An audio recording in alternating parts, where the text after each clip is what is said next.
And we're live. Today we're live with Jess Knutson, probably going to get called Nutsy a couple of times, and Jason Acre. And we're going to talk about transition, about leaving the service, about where we're at now. As you can see, Jess is in a blind looking for deer. So, Jess, if you want to give us a brief background, where you at now, how you doing, we'll move into other parts. Yeah, so where I'm at now, well, currently I'm on the edge of a field hunting a bean patch, but no, I'm in Michigan now. I got out in 13, went to Colorado for a little bit, decided that it was best at the time for my family and I to chase something else, and I took a job running steel mill up here with I don't know if you guys remember him, Chuba. No. Shuba, big cop from Wood, big guy, biggest dude on the team. Yep. I know exactly. Yep. Country boy, Mm-hmm. and his family is the one that owned it. So I came up here and worked for him for a while, and been here pretty much ever since. So I'm in Tecumseh, Michigan, is where I reside at, which is a small town of about 2,500, my size, and yeah, I'm an hour away from Ann Arbor, hour away from Detroit, hour away from Jackson, hour away from everything. So it's nice, perfect. Nice. That's awesome. Yeah. How long have you? So you got out in 13. How long have you been in Michigan now? I've been here since 2015. Yep. Okay, so you're. I mean, 10 years. You're damn near a resident. Like. Yeah. Well, yeah. I just changed my Colorado license over about a year ago. So finally gave in. Yeah, right. It's tough claiming Michigan. I don't claim it still. I mean, it's tough. It's it's tough to get into Michigan, but I love it. I love the country. There's good people up here, so it's nice. just like you said, a matter of adapting and finding the good in what you're around rather than just the bad. That is a huge perspective shift for a lot of folks. Yes. Yeah. Right. Mm-hmm. So just take me way back, way back to when you joined the United States Air Force. Tell me all about it. Oh, man. Troubled youth in high school. Sounds very familiar. Familiar. Right? That's how far back that goes. So it was 2000. I graduated in 2002 from Falcon, Colorado, which was a small town, not anymore, but small town in Colorado. I graduated with 86 folks. And I started dating Tiffany. You guys remember Tiffany, mother of my kids. Mm-hmm. Still very good friends with her. Probably my best friend still to this day. Started dating her in 99 time frame, and she decided we were dating, and she was out of high school. She graduated a year before me, and I graduated in 2002. So it was 2001, 2002, right there around January. She came up with a great idea to piss her parents off, and well, we found out we were pregnant with Cody. So that happened for me in high school, which was a joy. And then after kind of figuring out being a wild boy, I was a wild youth. I was always partying. That was me. I mean, I did what Jess wanted to do. I don't give a shit what anybody else cared about. I mean, my mom and dad were still around, they'd tell you. But started dating her. She came up with this bright idea to piss off her mom, and that was to have a baby. Well, my goal was sex without a condom. Hey, sign me up. I was in high school. Oh, needless to say that that worked out well. We had Cody in 2002, October 19th, 2002. I graduated basic around August of 2002. But in order to go, at 2001, you had 9/11 that hit. I was golfing at Fort Carson when that happened. I was locked on the base for 7 hours, couldn't go anywhere. That was kind of my initial, hey, welcome to the military side. This is what the military does. This is how we treat our folks, we take care of our folks, so on and so forth. I saw that firsthand and I was like, okay. And then my ex father in law, Jim, who I respect very much to this day, and her mom, Wanda, got it talking. And it came down to I was going to ask Tiff to marry me. When that was, I don't know, but I figured, we had a great relationship. We were in love, blah, blah, blah. We have a kid on the way. This might be something we need to look into. So I had asked Jim for her hand in marriage, and he said, "What are you going to do to support my daughter?" And I went, "I guess the Air Force sounds like a great idea." No shit. Yep. There I was, June 24th on a plane headed south. So All right. that's how it came about to join in the military. I guess that's how I got into it. Was a very kind foot in the ass from my father-in-law, and Yep. a little guidance through experiences with 9/11 and being around military folk and seeing how they took care of their own, and how that was uh, a bigger family and aspect than the one that I came from, in Mhm. a sense. I came from a very large family, but the way they came together, jived, and it literally went from you know love of everything to love of self and love of taking care of the country and those around you, and seeing that happen on that base was eye-opening to me, and was one of the main game changers because I've never been around that before. Did you know what you were getting into? Did you do any research, or did you just pull the trigger and go?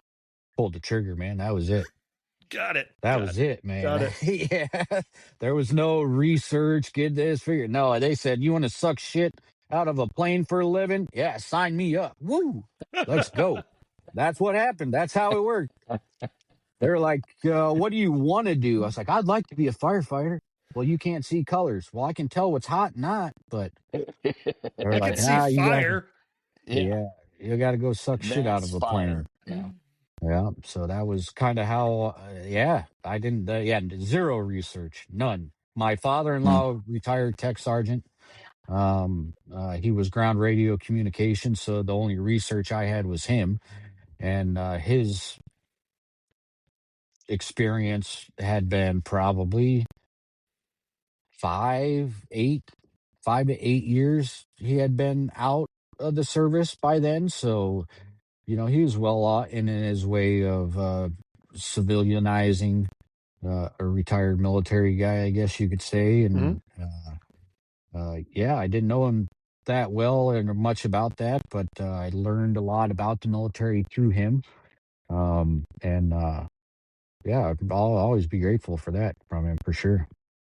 So to me, there's like a couple of pivotal moments. One is the end of your first enlistment, and then right Hmm. about the 10-year point. So why did you decide to reenlist the first time?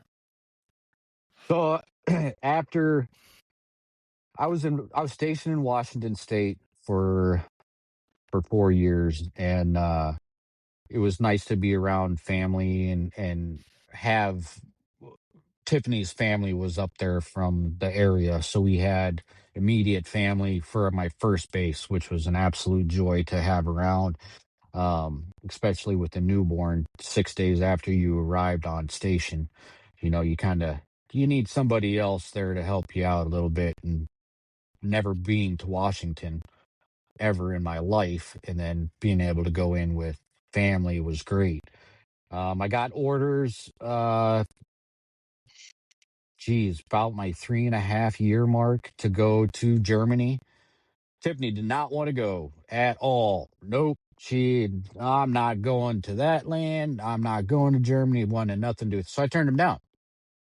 And 2 weeks later, I got orders again to Germany. Gotcha. So Guess we're what? going to Germany. Yeah. Yeah, we're going. So it was a little chore there or whatever, but I hadn't had to re-enlist yet. But I'm like, all right, we're going to Germany. we'll see what it's like, and then we'll decide how it goes. Well, got to Germany, and we loved it. I mean, we fell in love right away. I didn't play ball at the time. My first year in, I was deployed, so I didn't get on the field. Um, but I loved Germany. I mean, we absolutely loved it. And I talked with Tiff, and I was like, "Hey, what do you want to do here? We can get out, and go a different route, or we can make it a career like we were thinking we were going to do, and go forward." And her biggest thing was the family and the kids. We were still raising a young family. We were still actively trying to have kids, and it came down to this was the best thing for my family, and we I re-enlisted, which ultimately means she also re-enlisted. So I did that in 2006. I re-enlisted in 2006, and that was when I deemed it I was going to make it a career for me. I was going to make it, you know, I was going to do it for the long haul. And I did that in Germany in 2006. And that was kind of the main goal, I guess you could say, was make a career out of it, leave home, with the retirement and step forward. But Mm-hmm. And that and was, go ahead. I forgot what I was going to say. So that was a plan. Yeah. But then you mentioned you got out in 13. So I'm doing some quick math, and that's not a 20-year career. What do you No, it's guys? not a 20-year career. No, why'd you guys decide to get out in 13? So I had left Germany in 2013, and that was pretty much after everybody that we were there with had departed Germany. They were all on their way to other areas. Um, I had deployed a lot. I was, 5-time deployer to Iraq and Afghanistan, and those were hard. But ultimately, it came down to when I got to Delaware was my last base. I transitioned from Germany over to Delaware. I was pretty deep into alcohol at this point. I was using it as a recovery method, uh, I guess you could say, to deal with the things from deployments and such. And they told me I was getting ready to go again, that I was going to go for another time. And there's a lot of deployments that you don't ever want to remember, and I got 2 of them, and to me it wasn't worth it. And I turned very selfish in my alcoholism that developed, and it was about me. It wasn't about anybody else, and that's kind of where my life shifted, was in 2013, a little 2010, but when I got out is when it shifted. But I I sat down and talked with Steve Minard, which is the civilian. He was actually my when I was in tech school. He was the oh my gosh, what's the senior in charge down there normally? He was the senior. He was in charge of it. Of the He schoolhouse? was my, yeah, at the TL schoolhouse. or what? Yeah, MTL. Yeah.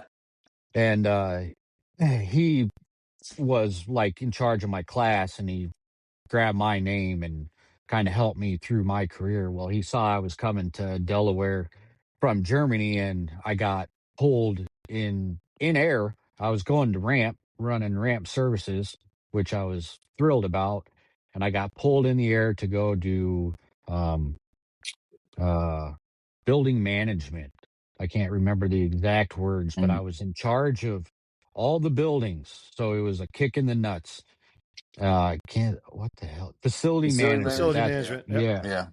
So, and anybody that's in our career field knows that once you become facility manager, that's like the ultimate.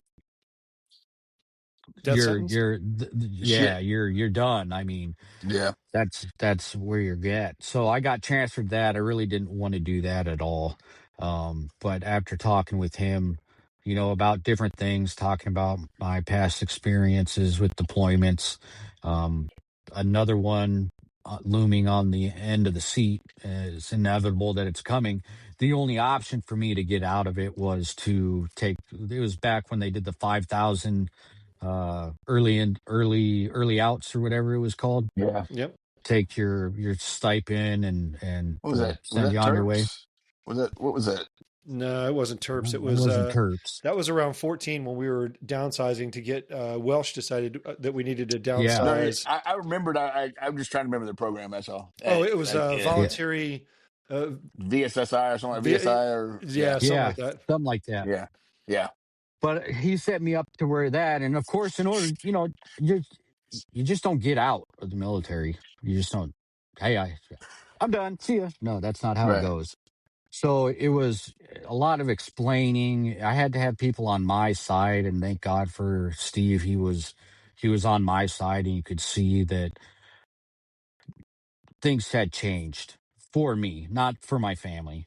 My family loved the military. They wanted to be in the military. If it was still there, we would still be there, but for me, things changed.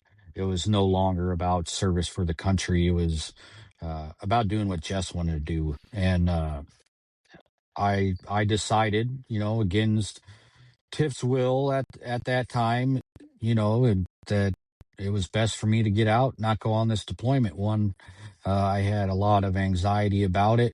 Things were starting to progress in my mental health, so on and so forth. And uh, What do you mean I by just? What do you mean by progress in your mental health? Like, were you seeing somebody at the time? no, I wasn't seeing Oh, anybody at the time, but after going through years of this, I've been able to kind of pinpoint where things started progressing and going forward. Um, I decided that it was best for me to step away from the service, and we made it happen. Steve made it happen. I had to get commander approval, base commander, all this other stuff, and I was finally accepted. And within 4 months, I went from military Jess to civilian Jess, and there was nothing. But Yeah. that's how fast it changed. So that was in 2013 when I decided to do that. In December is when I decided to do that, right before Christmas. And I was out July 14th, Yeah. 2014. So December 2013, July 2014. That's how fast I was Hmm. in and out did of you the get in and out of the branch. did you get a chance to do taps and all that stuff? Did you feel prepared when you left? Absolutely not. Yeah. Absolutely not. No, they just started doing taps. Um, they had taps, but it was a joke. Mm-hmm. And they started revamping it and started making it mandatory and not mandatory, but what's the word I'm looking No, for? no, no. No, It was it's mandatory. mandatory. Yep, It's mandatory. Yeah. congressionally mandatory. Matter of Yeah, fact. Oh, Yeah. yeah. okay. Yeah, Yeah. then that is the word. Yeah, Yeah. that's That's the And word. absolutely the word. Yes. yeah, and I went through that, but it wasn't beneficial. It was more or less here you are, you're cattle. We got to run you through here just like we did shots and basic, and then you're on your way. Yeah. Good luck. See you later. We You did know, something good. yeah, Yes. yeah. We Right. made a check mark. We made a check Right. mark, Checkbox. and and that's I don't think that was right, but I guess they got to do what they got to do. But Did that's how it went. you get to? So I assume you got to burn up your leave towards the end. So you had some time when you were not obligated to the military service, and you started looking for jobs, looking for what's Hmm. next. Did you guys decide Yeah. to? You said you went to Colorado, so you didn't stay in Delaware. You started. Is that when you started the move process? Is that when you started looking for jobs? Yep. Yep. So I went in 2014, right when we were getting ready to leave Delaware. We started putting our head together and trying to figure out jobs. And let me tell you, man, I thought I was going to have this job on the flight line, doing hazmat, fucking doing decks, doing load plans, do anything with the plane. I thought I was going to be making $85,000 shitting uphill. I signed me up. I thought I was going to do great. Boy, that was not true. but that's where I was at. Thought I was going to get anywhere from $85,000 a year, being able to use my logistics background, and that was not the case. Did I find it completely different after that? How different? Walk me through that. So the camaraderie and the ability to have something that was always there for you, and having those guys behind you through life as you went forward, is something I'll always be grateful for. Um, Remind me where I was going with this again. You were saying, You thought you were going to get a great job on the flight line. Yeah. yeah. So I Where thought I did was going to get a great job on the flight line, but I didn't. I got real heavy into alcohol.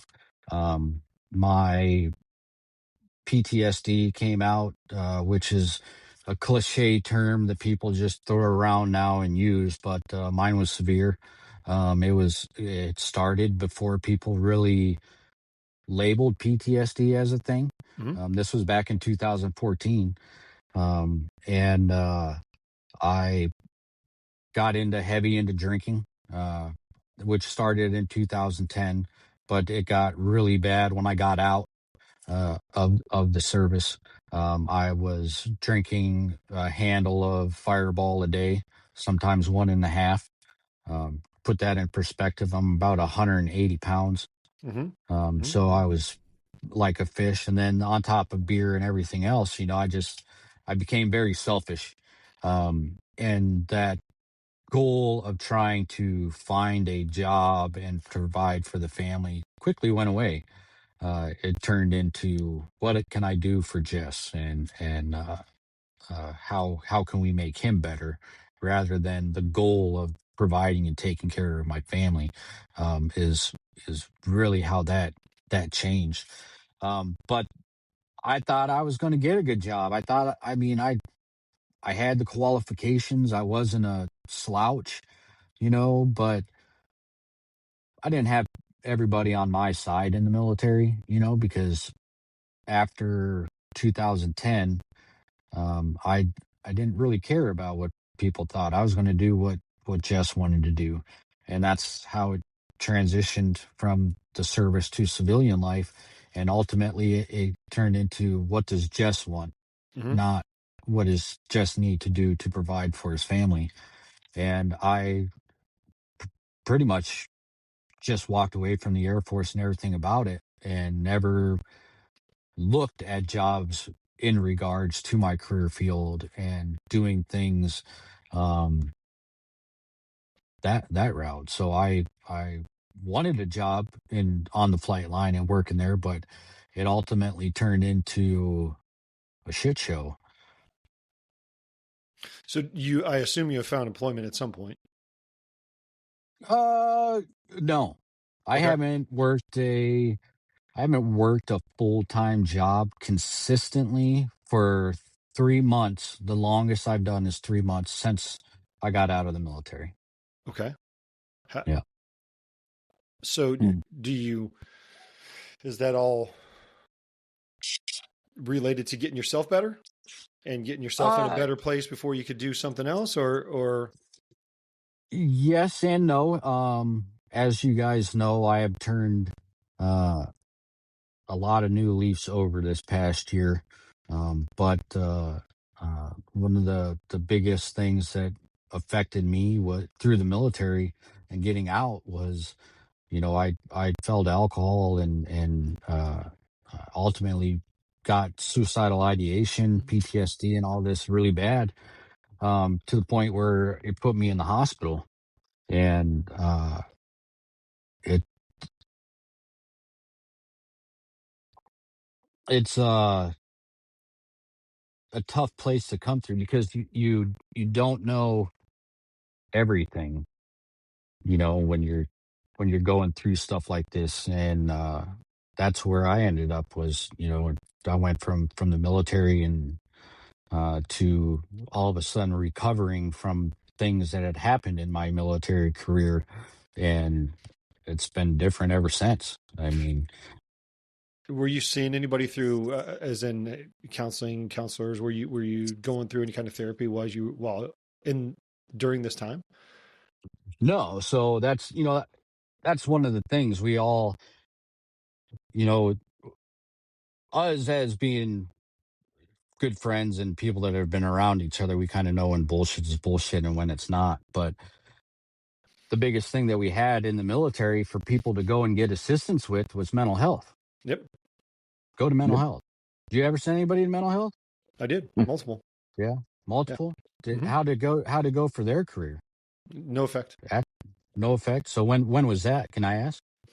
It's probably the first person I talked to and shot over to mental health was in Germany. So in 2010, 2011, somewhere in there. Okay, yeah. So right around the same time I was going through all my Mhm. stuff. Mhm. So To your point, which Jess.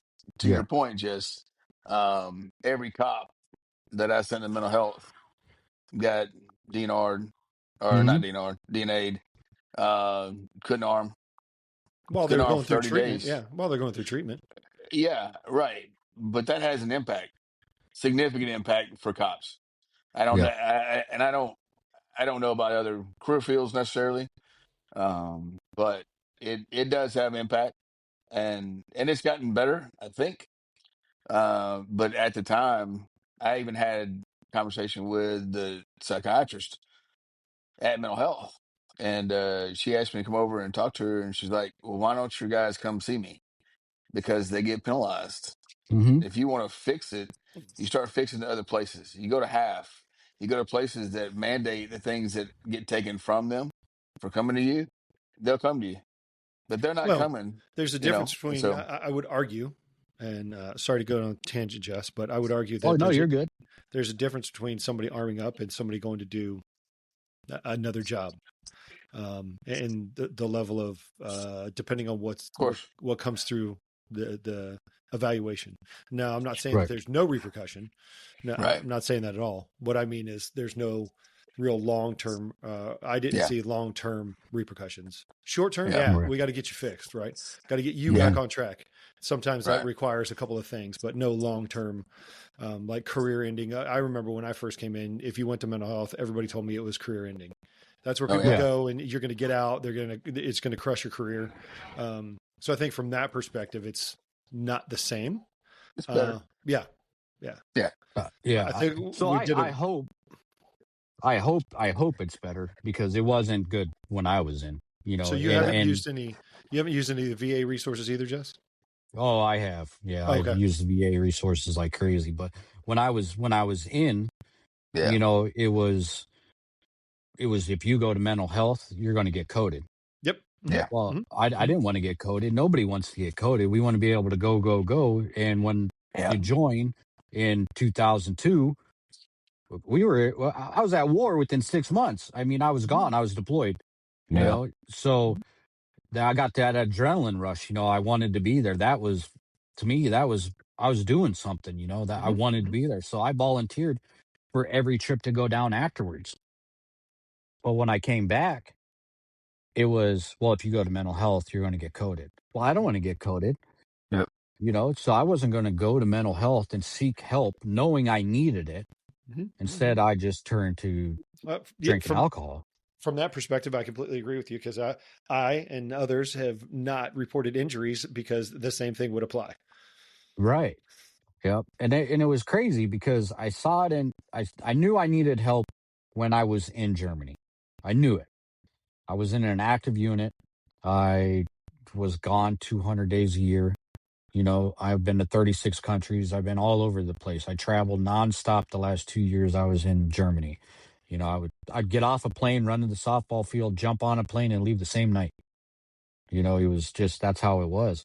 But there wasn't when I got to Delaware, it was the same thing. Well, you need to go see mental health.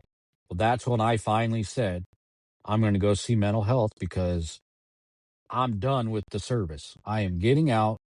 I need this and I need to progress forward. And that's when everything started. But as soon as I walked in that door at mental health, they tell you to go there and they want you to be there. They want you to get help. But ultimately, you're going to get coded. And then in my career field, you get coded, they were automatically trying to push you out. Mm-hmm. Especially You that know, time. and That was a yeah, big, and it, that time it was a big deal. and which is kind of bullshit because you got people that are very good at what they do and need guidance and need the fucking help. Mm-hmm. But it's now you're just turning your back on them because why? Because personally, it's a personal thing now. Now you're taking your personal stuff and you're saying, well, you're not going to be in the service anymore, so we don't want much to do with you. That's how I read it. That's Yeah. definitely how it came across. Mm-hmm. And there are a few men that were in my chain of command that if I saw them out walking around, we would have a very strong conversation. But I'd probably never see them again. So Probably Might better. not be a bad thing. Yeah. Probably better that you don't. Probably better that you don't. yeah, Yeah. exactly. So your transition from active duty to civilian life has been, I would say that the transition we go through, I don't think it ever stops. I think it's ongoing and um, there's some evolution to it. So you would say that, what would you say was the biggest challenge, getting yourself together, getting through the PTSD? Would you put the most work that you've put in since you got out? The most work that I've put in is as of recently.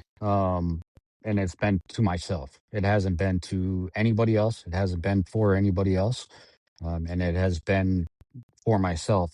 With recovery and the stuff that I go through is no longer about what can I do and how can I be better for anybody else. It's an everyday battle of how can I be better for myself.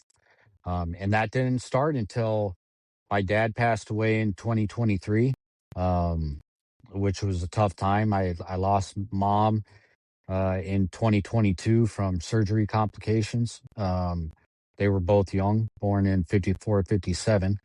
And my dad, I moved back to Colorado from Michigan. I moved to stay with my dad and was dating a girl at the time there that went south real quick. But I ended up finding him July 7th. He had passed away from a massive heart attack 14 months after my mom passed. So that was July 2023. I could say that I started doing a severe inventory of things and trying to get my life back on track. I dropped everything again. I left Colorado with the only thing I had, which was a suitcase and a truck.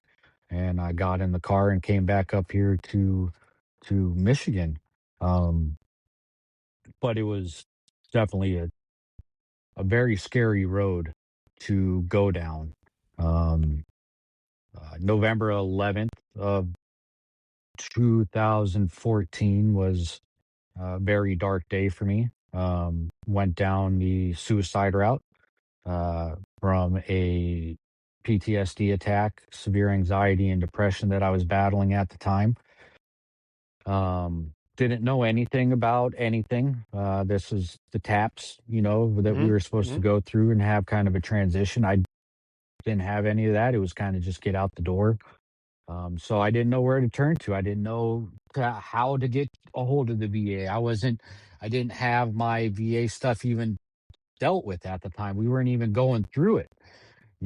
I had to find all of it out. But November 11th, 2014, I was highly intoxicated. I was driving. I was out driving around, um, and ultimately thought that was the day that was going to be the end of my life. And I wholeheartedly thought that was the day. So I grabbed my pistol and brand new Glock 42 380 that I just put 100 rounds through, jumped in my truck, and we went for a drive.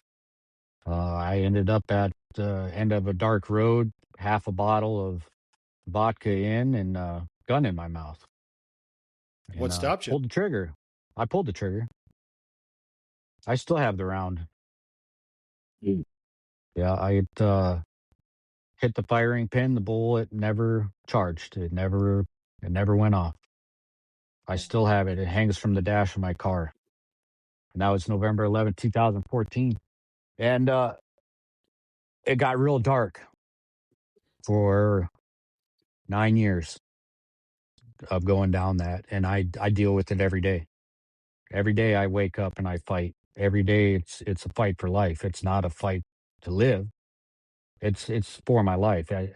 Every day I wake up and I don't want to be here. Every day, and that's just the stuff that we go through, and that's what happens when people don't get the help that they need, and or seek help, or people don't have the answers on where to send people to get help. We talk about the VA and how the VA is there to help us, which is great, but I've been to 47 inpatient treatment facilities. I got over 2.5 years sitting behind doors with men and women that have gone down the darkest paths, and we still don't know what's going on. And we still have 22 vets out there doing this every day. And we still have people that walk around that don't want to be here. It's very, very sickening. It's very close to me because I live it. I've got 3 suicide attempts, which is part of a community you never want to be in. I can tell you that for a fact. You don't want to be in this community. It's not one that is welcoming with open arms. They rather kick your ass out the door and not see you come back. But it's So what was tough. the pivotal point for you in 2013? Was it your dad passing? What made you decide to get your shit together? In 2023, when my dad passed away, um, I was I had nothing. I had nothing. I had moved to Michigan. I lived by myself. Tiffany and I divorced just now in this year, 2025, but we started the process in 2019 when we were up here. She moved on with her life, and I was living a life of an alcoholic and a selfish one. So I only cared about myself. So she went her way, and I went to the bottle, even heavier. But the the pivotal moment to me, going to the VA or You what said was in that? you said in 2023 there was a turning point for you. You started Oh, doing an yeah, inventory. yes. What was the thing for you that made you turn that corner? Realizing I didn't have anybody left, and realizing that the biggest supporters of my life and my military career were my parents. Um, that losing my father was very difficult. It's still very difficult, still very raw. I haven't processed it. I don't know if I ever will. Mm-mm. But when that happened, it was okay. Mom and dad aren't here anymore. It's just you. I got 2 older brothers. I got an older brother and a younger brother, and we don't always see eye to eye, but they're great people. But it was they're not going to be there for you either, Jess. It's this is on you to deal with. It is no longer on anybody else. You can't use that stupid excuse that nobody's there to help you. It is literally put the boots on the ground and get to work.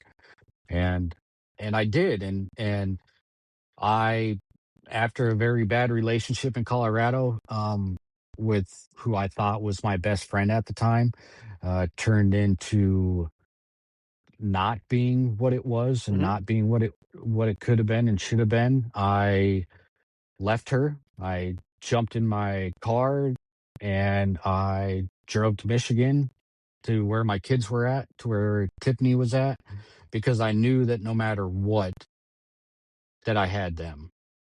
No matter what, I knew that Pip would always be in my corner, and would try and help any way that she could. And I knew that if I got back to my kids, I'd be around the ones that truly loved me. And so I left. I left. Her name was Shay. I left her and the kids, and I got in my vehicle and I drove up here. I rented a house or an apartment, which was 2 doors over from where Tip and the kids were at, because I wanted to be that close to them. Mm-hmm. I didn't care what Tiffany wanted at the time. It was about me being close to the ones that loved me and that were going to be there for me.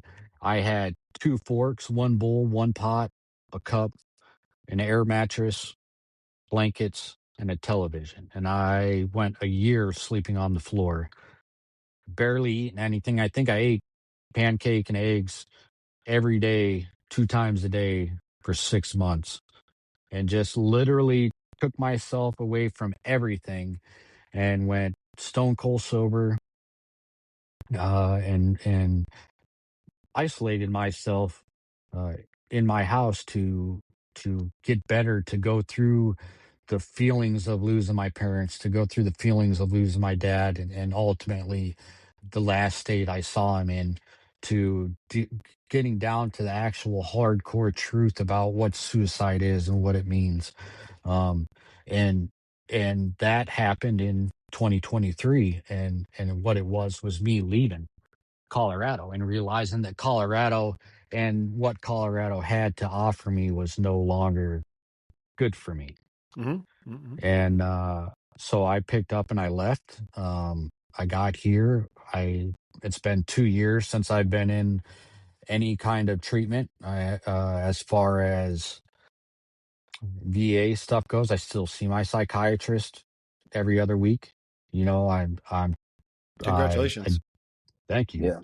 Hey, I hey, hey, Jess, Jake. First of all, Jess, thanks for doing this. yeah. I got a loader generator. Oh It boy, you wasn't better I get wasn't to it. expecting to do that. So I'm gonna get off. Jake, thanks again for doing this for sure. Jess, thanks for being on. I hope it's Mhm. beneficial for you. That's the only reason we wanted to do it anyway. Yeah, Is absolutely. always about who Jake's talking to. So Yeah, appreciate your time, brother. yeah. Thanks, Uh, Jay. yeah, you'll have to give me some of that deer at one point. So You let me know. I'll send you down some. all right, Jess. Take care, All right, see you, guys. buddy. Bye, See See ya. you. Jess. Bye. So, There you are. yep. So you were saying figured it out, got some help, still getting help. Mhm. Been 2 years. How would you say that? Would you compare yourself now to where you were when you got out? Are you even close to the same person? No, no, I'm a completely different person than the guy I was when I got out. When I got out, I was the guy with the red nose, the guy that was in the bottom of a bottle everywhere he went, and no control of that. Mm-hmm. Uh, Mental health wise, I was a shit show. I was uh, doing things that were crazy. I mean, drinking and driving, heavy drinking and driving, to spending the last bit of money we had on booze rather than spending it on stuff that the kids need. You know, my kids would always freak out when I left the house. I mean, they would run all over the place. They would cry. They didn't want, because they knew what came back. Mm-hmm. Mm-hmm. The guy that walked out the door was the guy that stood up. The guy that came back was crawling in. And I was never violent. I wasn't violent or anything like that. It was just, I was very selfish. And uh, that was in 2013 when I got out.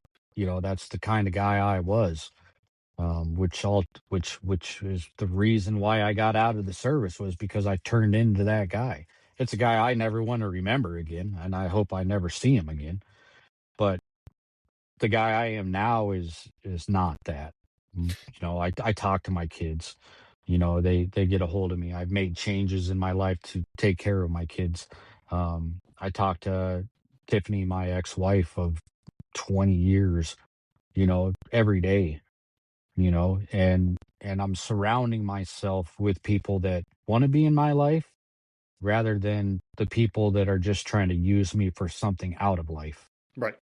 Right. So, Um, did you deal with the PTSD at some point? yeah, I did. So, in those 47 inpatient stays, Mm-hmm. I uh, I did a lot in Colorado, um, at the Colorado Springs VA clinic.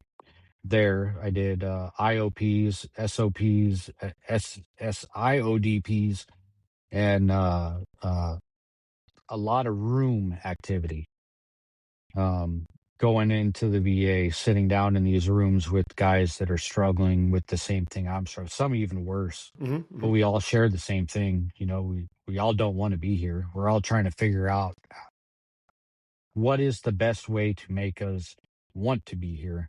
And it's a constant battle.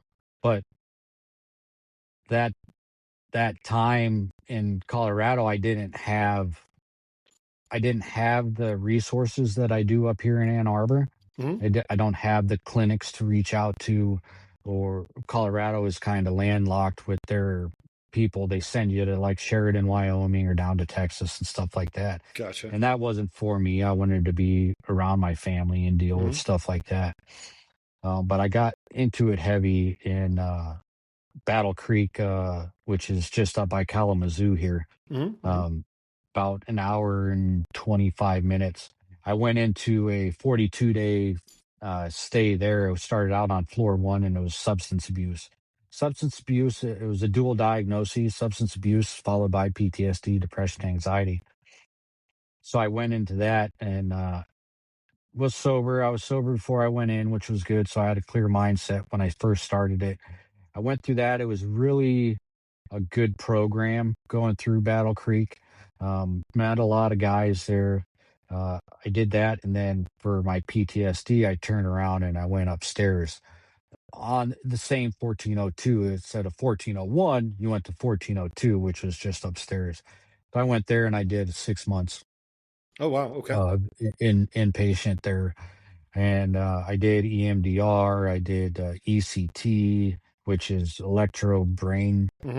Mm-hmm. where I hook your brain up and push you in a seizure for however long. I did that 3 days a week, for a long time, trying to change the wiring in the brain, stuff like that. EMDR, which was very difficult. I don't know if you've heard of that. It's eye movement eye movement restoration desensitization. Sensitization. Yeah. Yeah, I have not and heard of that. it's a pretty good program. It's kind of like this. You start talking, and the guy that's on the other end talks to you and just figures out where your brain wants to go and what it wants to talk about. And that was really good. But I was in that for 6 months, and I got out, and things were had changed. There was no longer the urge of not wanting to be here, Mm-hmm. so Mm-hmm. much. Like I say that because it's every day, we say it, we don't want to be here, I mean, that's just the case of the beast, but I turned in 2013 and 2024 a new leaf when I realized that I never wanted to feel being drunk again. Mm-hmm. Mm-hmm.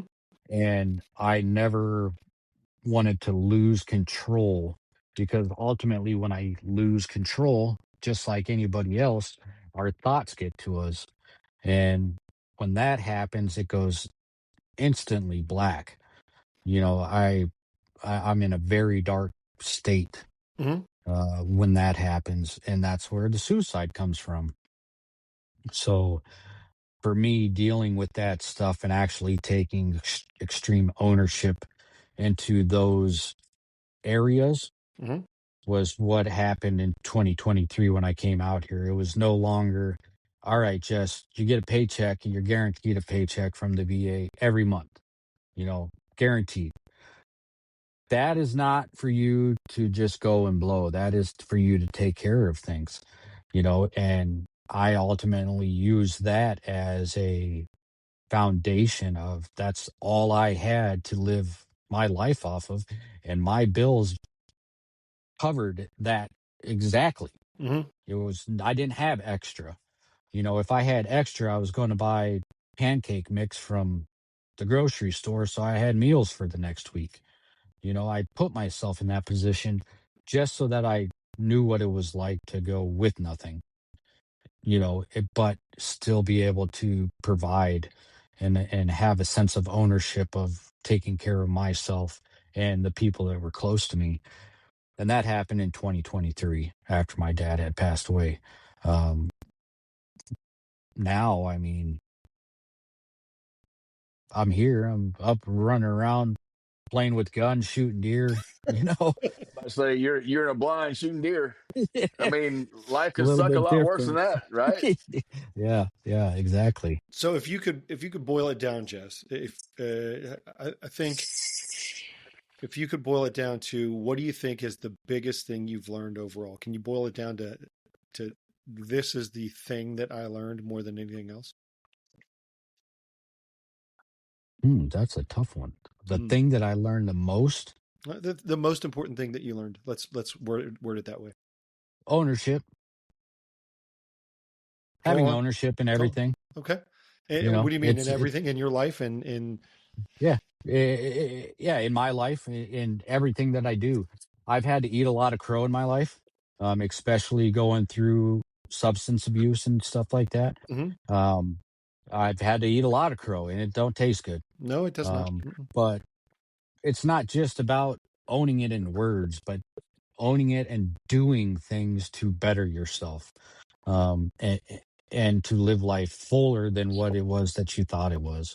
Mhm. So when I say ownership, it's literally taking tallies on everything that I've done, everyday decisions that I make. You know, if I decide to go down a road and buy a shit ton of booze and waste all of my money, I got to own up to that. I can't go and hide that from anybody else. I can't show up to my girlfriend and be like, hey, I just went and spent all of our money on fucking booze, so I can drink. No, I don't do that anymore. I own up to it. I did. Yeah, I did. I spent it all. And why? The big why. I got to ask myself why. Why do you do things like that? Mhm. And it's just being upfront and honest with yourself about certain things. You can't hide from everything the rest of your life. I mean, sometimes you got to walk out and bite it. Can Sure. I unpack something here, Jake? Go. Um, Jess, when you say you had to eat a lot of crow, Mhm. can you put that into context? I mean, I know what it means. I'm not saying that. I just what did it mean for you? So it was when you say a lot of things. That's the main thing is you say a lot of things when you're in a position that I was in. You Hmm. tell people hurtful things. You Mm. you don't mean a lot of things Yeah. that you say. You do a lot of things that aren't you. And shit, I was driving down the road 2 o'clock in the morning. I drank 48 White Claws. And the only reason I know that is because they found them on the floorboard of my truck. And I ran into a parked car of a 68-year-old woman that was on the side of the road and drove into a house because it snapped the steering. Mm, So when I say eat crow, I had to go and deal with all of that, not just right. deal with the repercussions and the choices, but I had to own everything that I did. And Right. owning it to me is the biggest thing. Yeah, you might have fucked up and you might have went down the wrong road, but just Yeah. own it. Just Right. own it. And I said that and I asked that question because and you got exactly where I wanted you to go is that sounds like to me more accountability than it does eating Yeah. crow. I mean, because eating the context that I eat crow is, I call somebody an asshole when I've been drinking or whatever, and it really didn't mean it, blah blah blah, right? But some of the Yeah. things you've gone through, you had to account for. Yeah. That's Accountability is probably a yeah. better word. I don't know. I'm not trying to judge what you said. I'm not. No, I got you. I just wanted to understand better. That's all. And so Yeah. it's a growth for all of us, by the way. Mm, We all go through that. It's a human nature kind of thing, right? right. And it's a rarity, to be honest, to find someone that is, to what you've been through and to have the accountability that you do.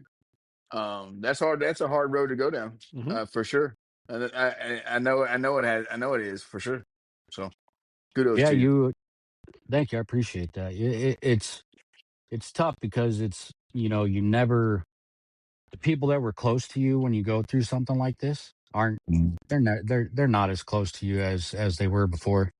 Yeah. You're when you go down and you do the things that I did. I mean, the drinking, the driving, the spending the money, the drugs, the just everything that you can think of, and Yeah. then have to come back with nothing and say, I need help, Yeah. because it takes a lot. And I've done it numerous times. Shit, I'll Yeah. probably do it again. It's an everyday battle. It's not, Right. it just doesn't go away. But accountability to me is the the biggest thing that I carry now, is that I know that if I fuck up and I do something, that I'm also going to be the same guy that comes to you and says, hey, you know what? I really fucked up. So A lot that's to be said probably for the biggest thing. accountability and the ability Mm, to say, yeah, that was me. I did that. Yeah. right. Not happy about it. Yeah. What can I do to make it right? Can I make it right? Yeah. And unfortunately, the ones that you're standing there saying that to are the ones that you grew up with, or, is your family. Mm-hmm. So So if you just could give yourself 2023 getting out of the Air Force, Jess, if you could give yourself some advice, because other people have gone through and are going to go through very, very similar situations to the one you're in now. You made it very clear when you say there's 22 vets a day that are going through something very similar. If you could give advice to somebody that is in the same position you were when you were getting out, what advice would you give them? your mental health is more important than anything. Okay. It is. Um, it will destroy you. And if you don't have a good understanding of what it is that you're going through, you're going to go down a road that you don't want to be. And to say to myself back, in if I could go back to 2013 when I got out, I'd go back in and just say, put your nose to the grindstone, and do the work. Go and take the accountability that I've learned over the years of all the bad, taking that extreme ownership. I've heard of that. That's a book. It is. Taking it, Mm-hmm. yeah, it is. I've read it, Yeah. I think. Taking Yeah. extreme ownership in everything that I've done. Um, and using that in 2013, I wouldn't be where I am now. I would have been retired out of the military. I would have taken accountability for the choices that I made in the military, because it's a choice. I mean, the military is, to me, on a different level. It's like a big old high school thing. It's about who you know, and Yeah, and for sure. and if you know the right people, you're going to go places that people like me don't get to go. Because I was never that guy. I'm going to do college to boost my EPR. No, I'm not going to do college. And if you want to write me a 4 because of that, then write me a 4, because I'm not going to college. You know, um, I think if yeah, it would be accountability for me, and extreme ownership in 2013, just to be able to look myself in the mirror and say, don't do that. You're just thinking outside of the box right now. Get back to ground zero, and start from your foundation and work up. That's what I would do. And I would still been in service. Probably still be married. How long did it take you before you realized that you didn't have the tools to deal with the things that you were dealing with? Oh, within 6 months. Okay. Yep. I probably knew before I got out of the Air Force that uh, uh, the tools may have been there. I mean, that sign could have been on the door that said mental health, but the people behind me, and the people that were, uh, it- my NCOICs and uppers that are ultimately there to see how you're doing, and are, in my opinion, kind of supposed to watch out to see how you're doing because people hide shit. I think that was turned on me because I wasn't that guy. I wasn't that model airman that wanted to go to college and wanted to go run around and lift weights and be all fucking gung ho and all that stuff. Come on, man. You know, that ain't me. I've been down this road. I've Why'd seen you have to enough. throw weights in there, Jess? Why'd you have to throw Yeah. the weights in Listen, there? there's people that go to the gym and lift weights, and then there's people that go to the gym and eat them. I think your ass ate all the 45-pound plates. How the hell they build an Amazon man as big as you? I don't know. Jesus. Well, Jess, thank you very much, man. Really, thank you Yeah. for the time. Thank you for sharing. Mhm. Is there anything else you would like to leave the audience with? Oh, leave the audience with something. No, I'm hoping a deer walks out, buddy. Okay. Okay. Okay. Well, thank you again, Jess. Thank you very much. I appreciate your candor. I appreciate your openness. Yeah. If there's anything, I know you've talked to Jay multiple times. If there's anything I can ever do to help you, man, please don't hesitate. Didn't know you were going through it. No, we've never been super close, but that don't mean that there aren't people around and aren't people that are willing to listen. So, well, if there's anytime you want to dig deeper into it, I share my stories. So okay, I'm always open for another phone call. okay, man. Well, we'll set up another one soon. All right. Thanks, guys. Have a great All right, weekend. guys. Talk to y'all soon. All right. We'll see you. Bye. Bye.